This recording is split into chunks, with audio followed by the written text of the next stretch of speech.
this is going to be interesting because we had planned for Julia to interrupt me and tell me some of the answers that you might be putting in the chat and some of the things you might be saying along the way.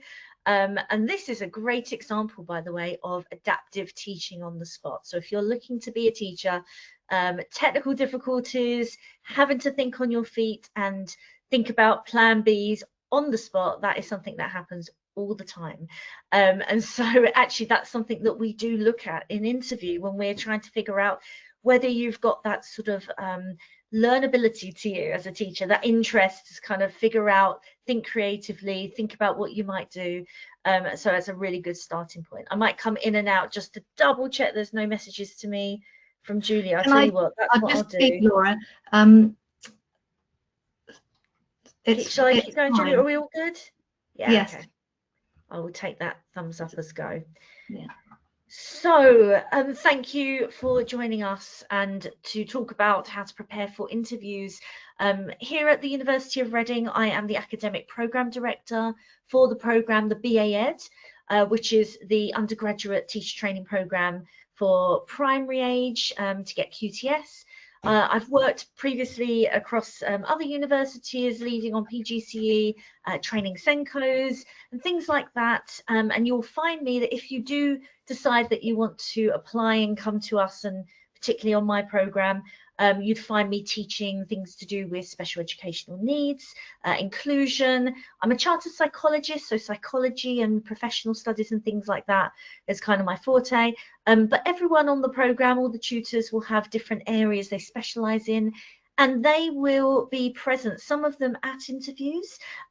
So we have a lovely team who come together and pull together and do the group interviews and individual interviews, and you may have a chance to sort of get to meet them if you were to decide to come and apply with us. So I'm going to be covering a few things today, and I hope it gives you a sense of confidence, a sense of preparation, so you feel like you can come in knowing how to sort of show your best self without having to hold and cognitively hold all those things that might be worrying in the background. If we can relieve some of that, give you a few tips, tricks along the way, I'm very happy to share with you that expertise so that you can come in and show us who you are.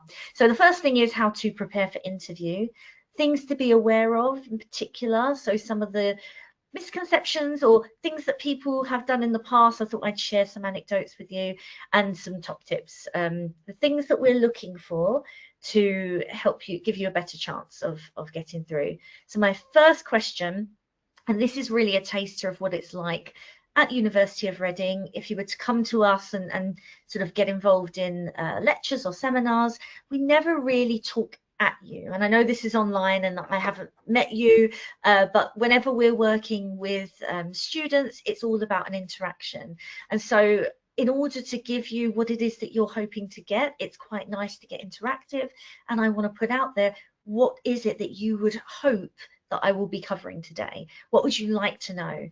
I hope I've kind of preempted some of those questions just based on questions that have come into me in the past, if I've met some of you at Open Day and previous years, but there may be specific things that you're hoping I'll cover. So what I'll do is I'll go back and look at the chat and see, first of all, if I'm already covering them and anything that might tip me to go a little bit further in the other direction. So let me have a look and see what people are saying.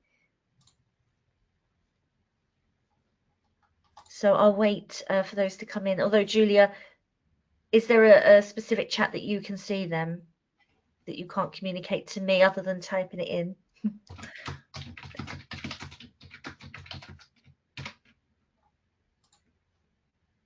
You can see, okay, great. Oh dear.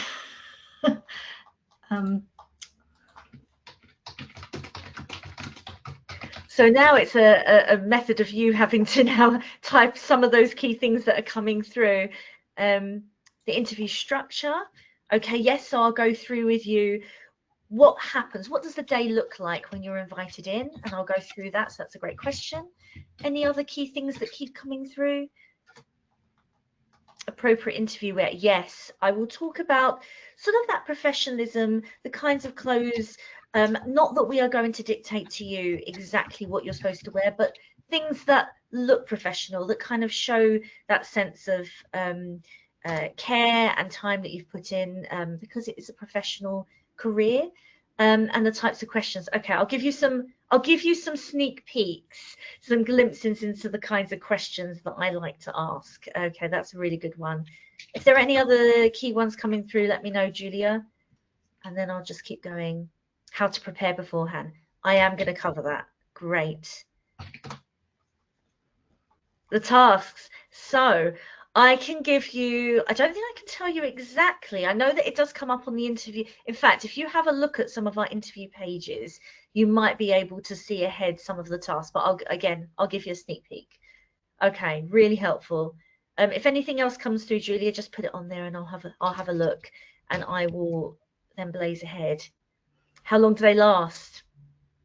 Good question. Okay, so usually and I'll go through this with the structure, but we have different parts to the interview. And so the actual interview, as you would expect, like a traditional one-on-one, that only really lasts about 20 minutes, that kind of question and answer. But we have a group thing beforehand, and we have a little bits like written tasks, and we have a tour as well, which is nice for you to see the campus that we work within. So it's a little bit longer in terms of hours as a whole, but the actual one-on-one interview part of it, that's about 20 minutes. Okay, I'm going to get going, and then I'll come back to this and see afterwards, have I answered it? Most commonly asked questions. Okay, brilliant. So preparation. So you've already been asking me that about preparation. Absolutely key. I would say a great starting point is research the place. You know, if you're going to apply there, why there? And that's a hint for some of the questions coming up. Why the place that you're applying for? Read up. Read. I'm going to tell you what kinds of things you might want to read before you get here. Figure out what the role is of being a teacher. Practice some questions. If you've got a friend or a family member who's quite good at doing a bit of role play, they can be the interviewer, you can be the student, and sort of have that preparation, because we can get caught up in our own heads, and when the pressure's on, we can kind of lose it. So if we've practiced it, it comes up more as a habit. How we present, you've already asked me about that, so I'll come back to that. And I'm going to talk about authenticity being at the heart of bringing yourself into the room in a moment. So let's go to the very first point there. Researching. What is it about the place that you're coming to that makes it unique? What makes it distinct? Because if you're coming somewhere and that particular program, for example, my program, has some kind of focus on, and if you know anything about Reading University, you'll know that sustainability is a really high up on the priorities. You may have seen the climate stripes. You might have seen it on the sides of buses and things like that. I think the football club also has them. Sustainability is a big priority. For me personally, if you were to Google me as the program director, you'd probably spot mental health support, trauma-informed practices. You'll see that runs through the program. You'll see inclusion and things like that run through the program. So look at the university, look at the people. You know, it's absolutely fine to sort of start having a bit of a browse online and seeing who these people are that you're going to be in contact with, and just getting to grips with why that place, and why do you want to be here. There you go. Here's her first sort of inkling as to what questions we might start off with.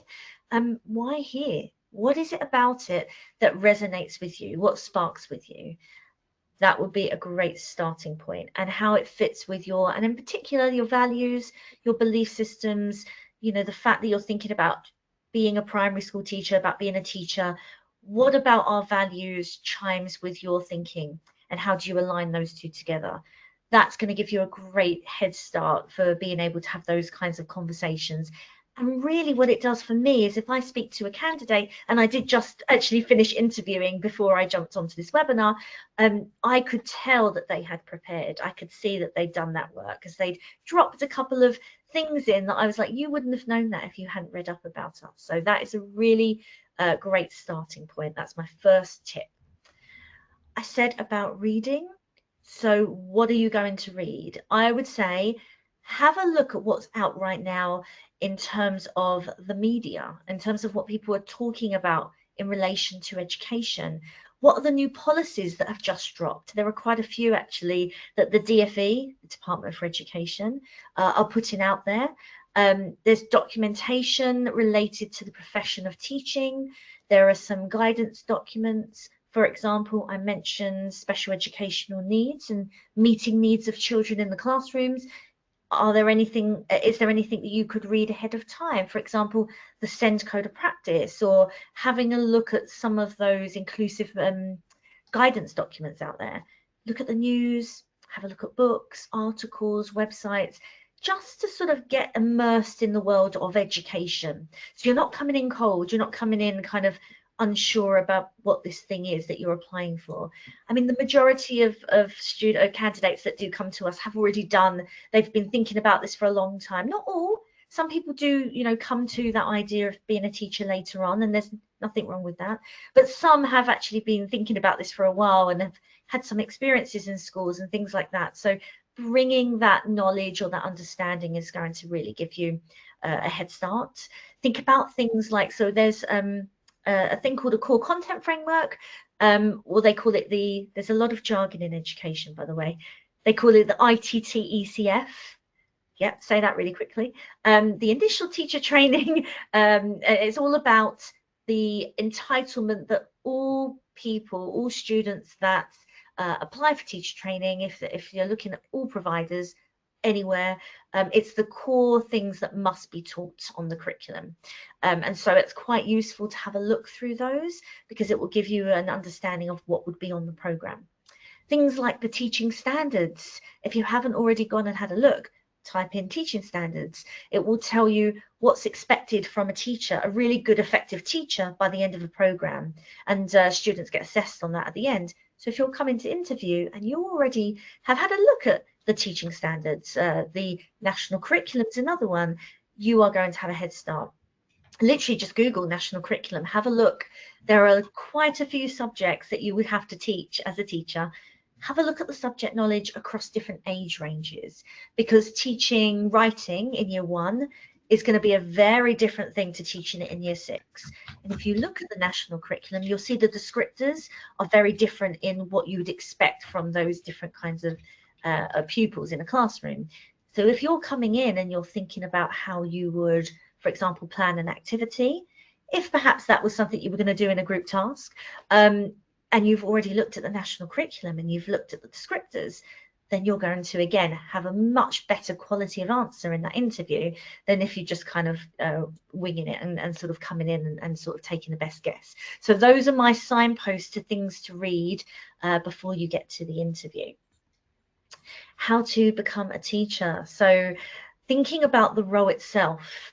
So you may or may not have been in school since you yourself were in primary school, and things change. They change really quickly. You may think that your experience of school is what it would be like for all children, and I think it's really important to pause and reflect and think about whether or not your experience is actually transferable across the board, because every single school you go in, different kinds of contexts and settings, different kinds of teachers, and then that mix between the way that policy is implemented, the way the school is even structured. Is it a small infant school that you came from, or is it a large sort of multi-academy trust school? All of that's going to influence what it's like to actually be a teacher. And that is why on the programme and on many programmes in teacher training, you get experience in different settings, because one school isn't always the same as another school, even if it's the same year group. Even if it's actually up the road, you can see huge differences. So knowing what the role is that you're coming into is a really, and it sounds really obvious, but is a really big deal, because we'll have sometimes, and not often, but occasionally you'll get a candidate who's kind of applied but doesn't really understand what the teacher does, and gets kind of hooked in thinking about it's all about having fun with children. And I'm saying it absolutely, there are so much joy and there's so much fun and engagement to be had when you make a lesson really interactive. It's fantastic, but they forget about the learning part. And so knowing the role that the teacher facilitates learning and really bringing together some of those components, that's going to show your understanding is ingrained a little bit deeper. So know the role of the primary teacher, even if you haven't gone into schools, and that's not something we force you to do. You don't have to have had experience teaching in a school or volunteering in a school before applying. But I would say it's kind of good practice too, just because you can draw on examples. You can say, if perhaps in a question in an interview someone said, have you got an example of when you've worked with a child, when you've had positive impact with a child, you would be able to then draw on a time where you were with a child in the school. If you haven't gone into schools, you can draw on things like, I don't know if you've done holiday clubs or even just babysitting or siblings that are younger. Anytime that you've had interactions with someone that's younger where you've supported in a positive way, bring all that with you and draw on those examples, because that's what we're looking to see. Okay, so there was a question about activities and tasks. So we are probably, and this will change year on year, how this looks in structure, and this is just what it is right now, so I don't want to sort of tell everyone this is what it will be, because things evolve and change as we're continually improving, but preparing a learning activity is the kinds of thing that you're going to be asked to do. So taking something like a book as a stimulus, or a video or something to creatively spark your ideas, and how you turn that into learning opportunity is what we're looking at. I mean, I've just picked out two of my favorite. I've got two little ones myself. I have a 5-year-old and 10-year-old, two boys, and these are some of the classic books that I used to love reading to them, and you'll see these crop up in primary classrooms. Have you read these ones? I'm sure you've heard of them, right? So if I said to you, take The Very Hungry Caterpillar, what kind of learning do you think you could get out of this book? So you might think, well, I'd read the book with the children. I would then think, if you don't know this one, I would strongly say go and have a read of it, just because learning children's literature is really, really useful coming into the job. But it talks about different foods that the caterpillar eats, and then the caterpillar, sorry to spoil the ending, but it's going to turn into a butterfly. The life cycle. Can you see how this would relate to certain national curriculum subjects, and how you could sprout off talking about science and the life cycle, but you could also talk about healthy eating, and you could also talk about transformation and growth. It could be PSHE, it could be so many different things. It could be art, looking at the way the colors and the portrayal of the caterpillar. So there's lots of different sort of things you could sprout off of one book. And I would say practice things like that, taking a book or something like that and thinking about how the national curriculum and some fun activities that have learning opportunities within them that you're going to do. That's the kind of thing that we'd be looking for in an interview setting, and that will be changing year on year in terms of what that stimulus might be. So practice questions. So I suggested to you, having someone who you get on with, that you trust, where you can kind of practice and mess up and sort of give the wrong answer or kind of get tongue-tied, and just ask yourself questions, and get them to ask you questions, because it's through that practice that helps you kind of get more fluent with your answers. So in a classroom, what makes a good teacher is a really great question to ask yourself, and have a think about it. Think about the teachers that you particularly liked, who got really great learning from you when you were in school. What was good about them? Really reflect critically about what they did well, and also what they didn't do so well, because that's useful learning too. And bringing that with you, those are the kinds of things that will open up the conversations about what kind of things you would do if you were going to be a teacher in a classroom. Let's look at clothes. So today I actually had, it's quite cold out today, snowing here and everything in the morning. I have my thick jumper on as I was in my office, and I was busy getting my lecture slides ready for a lecture that I'm doing tomorrow and things like that. So I had my thick jumper, and then I thought, well, I'm doing my webinar to you. I know it's going to be recorded. I want to make a certain impression. So I brought with me my blazer, just because I think, not that I have to, I mean, I could still wear my cozy jumper and that's absolutely fine, but I wanted to specifically show that I have a professionality. I wanted to make a first impression, particularly because that's what we're going to be discussing, the content of today. And that's what I want to kind of broach quite sensitively with you, because we don't all have really smart clothes to bring all the time, and that might not even be our style. But I think it goes a long way in showing that you care and have made that extra bit of effort. For example, it's probably not going to come across very well if you turn up to an interview with, I don't know, I'm thinking a little crop top, flip-flops, and a pair of hot pants shorts or something. You know, you just probably wouldn't go for that, would you? It wouldn't be the appropriate thing for the situation. The same token, would you wear trainers?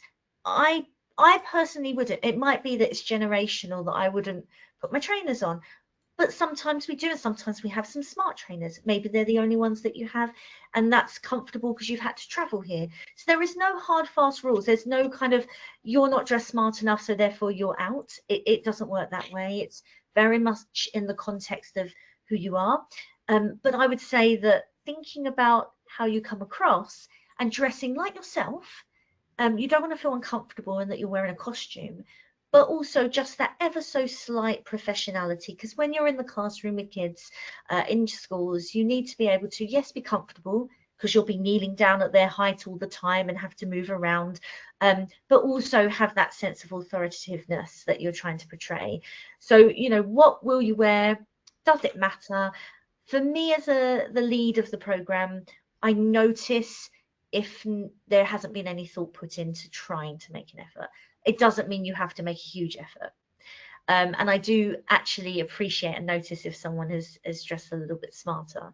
So I hope, I mean, that's a very vague answer, and I think I've hedged my bet enough on that one, but it is just about first impressions and being authentic to who you are. Okay, you don't need to turn up in a suit. That's not something that is a yes or no in any way. Feel comfortable, because at the end of the day, you're going to show us who you are, and this lends itself beautifully to my next point. And so therefore how you dress and how you style yourself is part of who you are as well, and we want to see that too. So this links to authenticity. I wonder if we can reflect a moment on what being authentic means to you. You will probably see from how I'm speaking, I mean, I don't know you, I'm speaking to the screen as if you're the students that I teach and lecture every day, but you would probably see my true character right now. There is a sense of professionality, I hope, coming through, but I am just who I am. I am just me. I'm me when I'm out about, I'm me with the students, I'm me with staff. I try and bring myself into the room. And that's very important in teaching, because there was a time when I first got into this many years ago where I thought I had to have a very authoritative stance. And I had to, you know, I'm a program director, I'm a lead, I have to kind of present in a certain way. People can see straight through you. They can tell when you're kind of putting on a bit of an air. And so when it comes to interviews, you do have that ever so slight, you know, you want to make a great impression. You might be a little bit nervous, and I don't blame you. I know if it was the other way around, I also would, if it's something that's really important to me, feel like I want to do my best. But I hope that we make you feel safe and warm enough that you can relax a little bit at the start. And what we will do at the very beginning is we will do sort of an introduction, a bit of an idea about what the program is. We'll get you settled before we dive into the interview itself. And that gives you a moment to calm your nervous system down and sort of ground yourself in who you actually are. And that's what we want to see. We do have a moment where we do a bit of an introduction, where we get to know each other, just to kind of break that ice a little bit, and so we can talk to you and not the version of yourself that you brought to the interview to make an impression. And somewhere between the two, that professionality of wanting to do your best, which is great, and your authentic self, is where we're trying to look. We're looking at potential. We're looking at, are you someone who wants to learn? Are you interested in growing? That's where our thought process will be when we're meeting you. And that leads us on to this learnability idea. Can you be adaptive? Can you, for example, when the sound went down, can you think to yourself, okay, I've got to pivot now. I need to think about how I'm going to do this.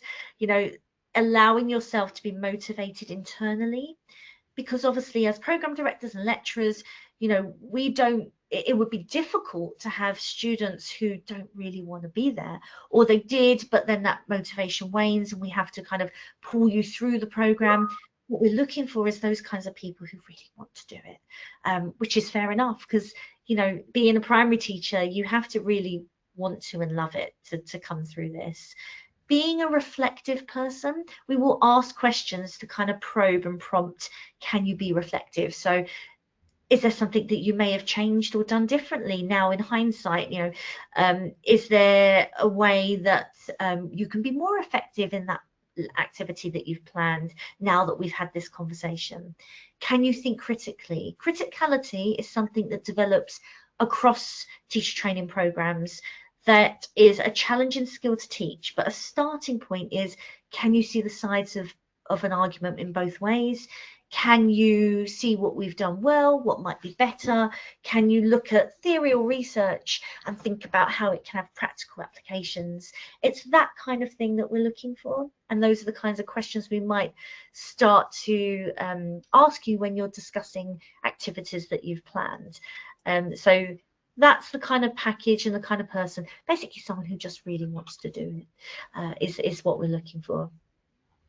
I think it's fair to discuss that feeling of being nervous. I mean, feel free to put in the Q&A in the chat about if you're a little bit nervous about coming into interviews, what that feeling feels like, the butterflies. And like I said, that's absolutely normal. We'll try and sort of ease you in at the beginning. The structure, maybe that will help with those nerves, is, as I said, we do the introduction. We then do the group activity. We then talk about your activities that you've planned based on the stimulus. We then do a bit of a tour. As I said, we go around the campus here on London Road. Here at Reading University for the BA Ed, all the teaching pretty much is done here at London Road campus. And then you've got White Knights campus up the road, which is more where the student accommodation is, and the library, and the union and bars and things like that. So it's very separated. So we just do the London Road tour. Then you get your written task, and your written task is a very simple question. It's very short, but it's so that we can see a few things. One, legibility of your handwriting, because if you're a teacher, you're going to be writing on the board. Now, I don't have particularly neat handwriting in my day-to-day life. I have my normal scribble, get it down quick. But when I'm writing for the children, it's beautifully written on the board. And so it's just checking that we can read your writing in that way. Fundamental skills. So for all teacher training providers, we have to assess that people meet certain fundamental skills like spelling, grammar, punctuation, things like that. We also take into account inclusive needs. So if you do have an additional need, that's completely taken into account with presenting these kinds of things. And then you'll have your one-to-one interview. And as I said, it's about 20 minutes, and it will be with one of our lovely program tutors who lecture on the program. And I do some of those individual interviews myself as well. So that's the kind of structure of the day. And it usually lasts, at the moment, and again, I'm careful to give times because these things get reviewed, but you could be looking at sort of giving yourself half a day. We tend to do it sort of late morning and the afternoon, so that you don't have to get up too early if you're traveling from far away, and you're not going home too late, because we don't want to leave you waiting too long. So we're trying to make it as supportive as possible. And there are online options as well. So there's in person and there's online, to sort of give that accessibility for all the different people who might want to apply. So hopefully that gives you a bit of an insight into the things we're looking for. Here are some tips. This was written, this is fantastic. This was written in collaboration with the staff on the program, speaking to candidates and students. Things you can do before you apply. I mean, I've highlighted a lot of these already for you. Spending some time in a school, doing some research on the course, checking your own motivation and what the role actually involves. Getting ready for interviews, look at national curriculum, read up on things, reflect on your own educational experience, look at research. So I'll give another tip about questions that might come up. When you're a teacher and you're trying to look after a class of 30, you need to be good at supporting positive behaviour management. And so looking at how your natural style is on managing behaviour, what does the research suggest? How might you do that? That's a nice way to prepare for interview. Read really carefully. Now, this is one I haven't said yet. Read the email, read the web page for the details, because all the clues and all the information's in there. We have had candidates turn up who have applied for the wrong course or haven't read it properly and didn't prepare their activity. And they're devastated because they wanted to do well, but they didn't read it carefully. They just got excited and kind of breezed past it. Read every word, highlight it, write it in your own words. Be sure you're ready ahead of time, and that won't happen to you. And have an idea of what's going on right now in education, because that changes. I can't tell you what's going to happen a few days before your interview, but it's good to always check the news. I always do the night before just to see if there's something specific. When you're with us, or when you're here, take part in the activities. So there'll be moments where you're working groups. Be active rather than quiet and sitting back. If you're someone who is quiet and happy to be passive, then obviously we don't need to change who you are as a person in any way, but just be aware that we're looking to see your engagement and your participation. So still be true to your own style, but make sure that you're not sitting back too quietly, because we want to hear what you think. That's kind of part of it. I guess it's that approachability and friendliness, that bringing yourself into the room, I guess, because teaching is about relationships, and children have to feel safe with you. And so showing that side of yourself, if that's who you are, is always really lovely and helpful. Any examples? I said this before about pulling on examples when you've worked with children in any way that's been positive, and thinking about the profession as a whole, just understanding that the teacher's role isn't always just the teaching bit. It's a much wider role than that. So if you've kind of looked at all those sides of things, that's going to give you good understanding. And I think this is really nice what they've written at the end here, that we're not trying to catch you out. What we're doing is we're looking for the best in you, like we do with children in the classroom, the same with students, the same we do with staff. We're looking for positive things about you. We're trying to help you. We want you to do well. We're behind you to do well in the interview. We're not trying to catch you out. So that's really important to hold in your head, that we want to see the best in you at that time. We just want to get to know who you are. And you're interviewing us as well as we're interviewing you. I don't know if you've heard that term before, but it needs to be a good fit for you too. You need to kind of look at the environment, look at the way people treat each other and talk about each other. How does the program director talk about their program? You know, is there pride in it? Do they understand it? You know, all those things, because the fit between the two people, the interviewer and the interviewee, that relationship's really key there. That will give you a hint about whether you want to be coming to a certain place. So I hope that gives you a bit of an idea of where to go. Here's some links. I thought, you know, I talked about reading, but here are the links here. Curriculum. Think about things like your communication style, look at the teaching standards, subject knowledge. Okay, I thought I'd give you another heads up. Here's another sneak peek. Have a look at the word pedagogy. If you haven't heard of it before, just quickly have a look it up. Feel free to ChatGPT it. What is pedagogy? Because that's something that teachers talk about a lot in terms of professionalism, in terms of the art and craft of being a teacher. It's the how to teach children to learn. It's not the subject knowledge, it's the, once you're teaching them the content, how does learning happen? So I would say have a bit of a read into that as well. Okay, now it's time for us to think about questions. So if you want to get into my head as an interviewer, it's now time for you to think about the questions that might help you to feel more comfortable, might give you a heads up, and I'm very happy to answer anything you might want to ask if I haven't already covered it. So I will come out and I'll have a look, because poor Julia has to type it all up now since I can't hear her. Unless you want to try again, Julia, and see if it works for me. Can you hear me now? No. Okay, sorry, everybody else can hear me, but you've already been typing them. Amazing. I'll let Laura carry on. I think I answered that. Can the interview be virtual? Yes, so if you're an international student, you can have online interviews. That's something we offer, as I said, both. Will the structure be roughly the same for every uni, or does it?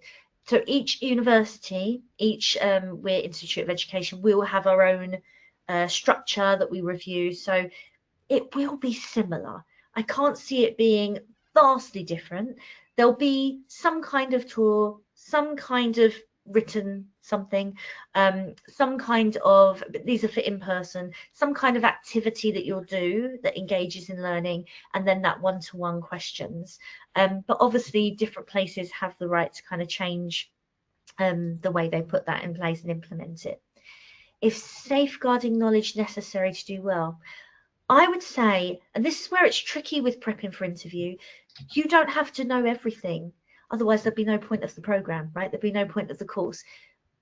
Understanding what safeguarding is in general, great, really, really good, because that's going to give you an understanding of the questions that might be coming, right?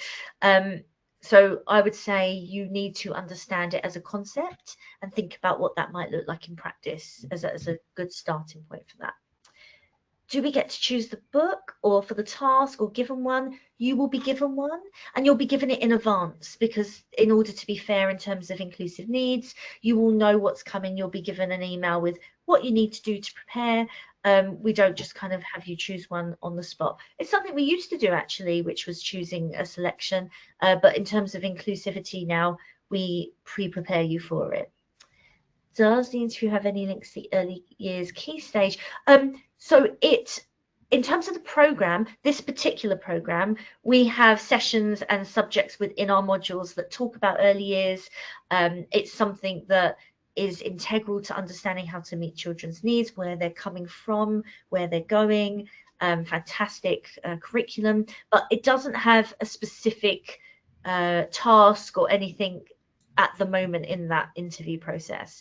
There's so much to assess. I think we wouldn't be able to add another one in. But if you have got experience from working in early years, it's absolutely helpful and brilliant to bring that in to your conversations, to your answers. What was the SEN document called? SEN Code of Practice. Now, the most up-to-date one is quite old. It's 2014. The new one is coming, apparently, and we're waiting for that to come out. There's reviews going on, but just I would say look at things like Whole School Send or Nathan, or these kinds of places where you could just get a heads up about what's going on with SEND and inclusion at the moment. Read the test, TES, Teaching Education Supplement. You can go online and look at that. That's a really good sort of hub to go to get a view of what's happening in education. When do you hear if you've got an interview?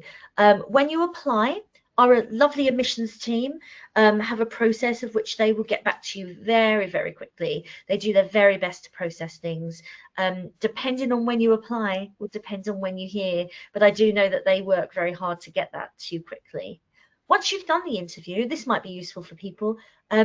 I tend to process it really quick as well. So the interview I did today earlier, I've already put that on the system. Sometimes there's a delay in terms of if it happens before a half term, or if admin need a couple more days for it to get out to you, but it isn't, we don't leave you hanging. It doesn't hang over your head. So you find out pretty in a timely fashion, I'd say. Does your letter formation need to be correct in handwriting, or does it have to be legible and neat? Oh, it's not a test in any way. It's just legibility. It's as simple as I have it in front of me and I read it. And by the way, this written task is for me personally to read as the program director. So whoever the PD is, they will go through that. So no, it doesn't have to be perfect. Just, can I read it in general? If a child can read it, great. When I looked at interviews, there was only one date in person and the others were online. Yes, more dates are going to be released. We kind of stagger them so that we have time to fill up the slots, and then we release the next date. So there will definitely be more coming along the way because they're all booked into my diary, into my calendar, and my team are ready to go. So I'm looking forward to meeting you all and interviewing if you're coming through with us. So yes, when will the task be released for interviews? So when you apply, you will get access to the online and in-person interview webpage that has everything on there about what you need to do to be prepared for that interview. So it will tell you what that book is, what that stimulus is, what you need to prepare. So once you apply and go through that process, you're in. We'll tell you what you need to do every step of the way. After applying, how long does it take to be offered? As soon as possible. It's purely a human, the admissions team, really quick. And what happens if you can't make? Just let us know. We have had that before. For example, I said it was snowing earlier. I did actually think perhaps the candidate that I was meant to be meeting may not have been able to get here. Just send us an email, give us a phone call, let us know. It's not going to count against you if it's absolutely, you know, an issue with transport or something like an emergency. If you don't let us know, that does kind of make me go, they didn't let us know ahead of time. But if you tell us, absolutely fine, we'll get you rescheduled and sorted. How our online interview structured in a similar way to what I've said. So they, instead of, obviously we can't do a tour in the same way, but you can of course come to the open days and do the tours then. But we'll do a conversation about the program. Sometimes there'll be groups, so it'll be a group of people who are on an online interview. If it's international and timings are a bit different, it might just be one-on-one online. And in the same sense, we just adapt it and you just talk through your learning activity. And then we would do the interview in exactly the same way. You'd be sent the written task ahead of time. So you would write that up and you take a picture and send it back to us. So then I have that with me to assess. And so it's just done in a remote way. How do you do the individual interviews and group sections? Oh, there you go. I've just answered that one. Do interviews change based on different subject specialisms? Great question. Yes and no. So for this program, there are different pathways. You've got the generalist pathway, you've got the specialisms, you've got art, music, maths and English, 4 different specialisms that the BA Ed offers. With the general program, you are basically all people doing all of those pathways do the same modules except for one. One of those modules for generalists change every year. Now there are 3 years of the program, so you're going to miss one of them. And so the specialisms do the same subject every year. So we're looking at the depth of their knowledge. So when it comes time for the interviews, when we're doing the group activity and you're thinking about learning tasks, you would make that specific to your subject to show us you have good subject knowledge around. So if I just pick one out, the art, that you start talking about the hungry caterpillar and how the details of the color. You might do an activity where you create lots of, so I'm making this up off the top of my head now, lots of mediums of different things, paints and pencils and chalks and pastels, and you're looking to see how they mix media or something like that. That would make sense because you would be applying for the art specialism. And the only other time it changes is when you're doing the one-to-one questions. There will be a question there trying to sort of get to know your subject knowledge around that area. And what we do as much as possible is we have our subject specialist lead interviewing those students, those candidates, not students yet, those candidates for the program. So it just becomes a bit more targeted. Okay. How likely is it that you will get an interview, and how is it decided who gets one? If you apply for an interview and you meet the entry requirements that allow you to kind of go through that threshold, you will get an interview. So if you have a look at the entry requirements and you have what our admissions team sort of have as a baseline for being accepted onto interview, then you will get an interview. And if you don't quite meet that, they would be able to let you know. You'll be able to see what you would need to do, and there may be steps that you can take to meet those entry requirements. It might take a bit longer, and then you'll be able to come through to interview. I've talked about the group activity. I've talked about that one. When does the interview happen? Before we get our A-level results. Oh no, so interviews are happening right now. So it's all based on, if you haven't yet done A-levels or the equivalencies, it will be based on predictions, what you think you're going to get. A lot of our students haven't got their results yet, and we'll be interviewing them. And then on the results day, I'm sitting here waiting for those to come through, and there's a whole process where I look at borderline candidates and I look at the interviews and how people did.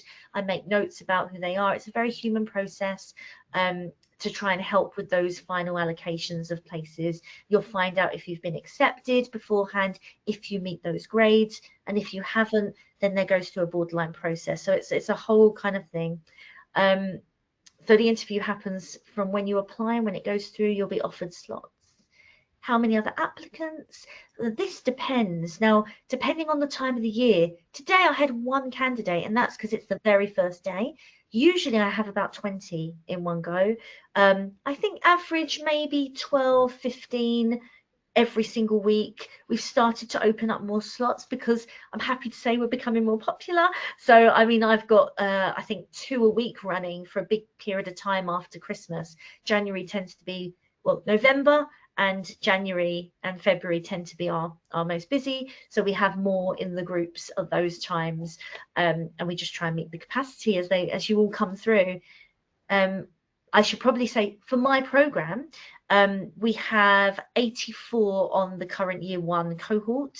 It's about almost 70 in year 2 and around 70ish in year 3. It's a 3-year program, and so that's kind of roughly the cohort sizes, but we interview hundreds. So I'm just letting you know it is quite competitive. So if you get in early, then you're more likely to be successful in that way. How many other applicants will you interview with? Do we need to know anything about national curriculum? You need to know of the national curriculum. You need to have had a look at it. Baseline, know what subjects are on there, which ones children have to do, and which ones are sort of we call statutory, and which ones are additional.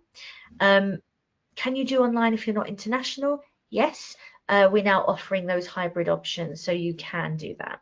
If you don't interview, will you be rejected?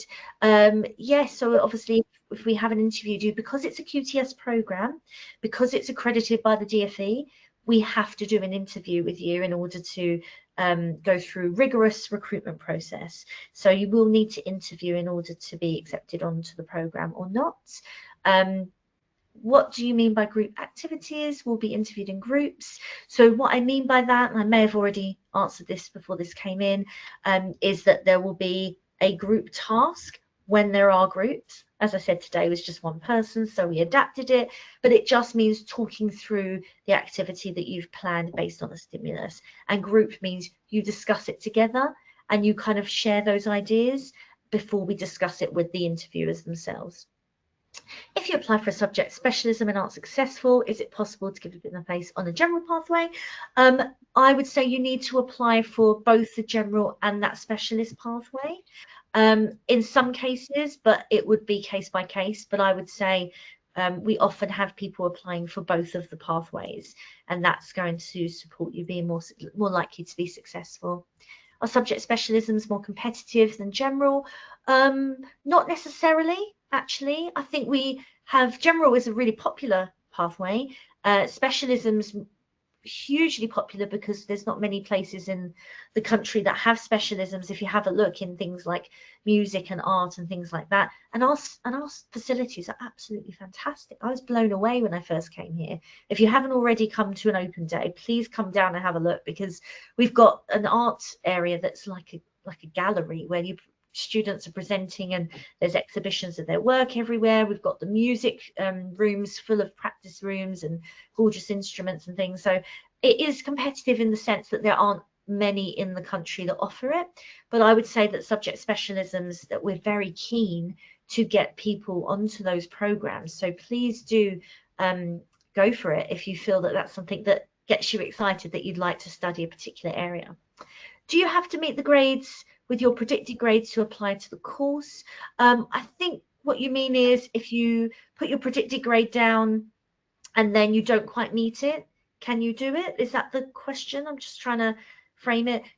Go for, if you're predicted a grade that you think will allow you to access the course, please do go for it. If you think you might slightly be below it, or it's a possibility, I still say go for it, because there are possibilities of us being able to support or to look at your interview process. You may actually do better than you think that you might do. I know that some places predict a little bit lower than what you may be able to achieve, and it's really, really challenging, isn't it, to know ahead of time and predict hypothetically. But I'm wishing you all the best of luck with these grades and them actually coming out as what you deserve and the hard work that you've put in. What's an example of a group task? Well, I've gone through a few. So the main task is going to be taking a stimulus, working together to talk it through, and thinking about activities that you might do to support learning in a primary classroom. That's the kind of activity that's going to be asked of you. What happens if you don't meet your grades and you receive an offer with? We do have contextual offers. We look, and I sort of hinted at the whole idea of the borderline candidates. It doesn't mean that 100% it isn't possible, but obviously it makes it much more difficult because we will be looking first, and I've said it's a competitive program, at those that do meet those grades. And in terms of capacity caps, we aren't able to do things like going into clearing in the same way because we're so competitive as a program. And so I would say do everything in your power.